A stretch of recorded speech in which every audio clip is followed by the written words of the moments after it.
Welcome back to another quick guide. Today I'll teach you how to transfer Android contacts to iPhone. And it's literally an easy process. Make sure to watch until the end of the video to know how it's done. If your contacts are synced with your Google account, you can easily transfer them to your iPhone. On your Android device, go to the Settings, Accounts, Manage Accounts, Google Account, then Sync Account. Make sure Contacts is toggled on and synced.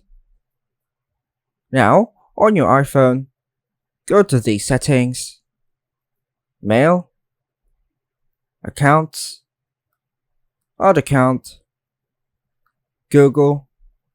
Sign in with your Google account. Just follow the prompts.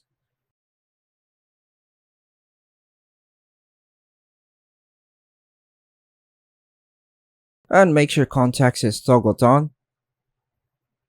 Then hit Save. Then go to the Contacts app on your iPhone. Now, your Google contacts will now synced to your iPhone. By following these methods, you can successfully transfer your contacts from an Android device to an iPhone. And that's all for now, folks. Thanks for watching.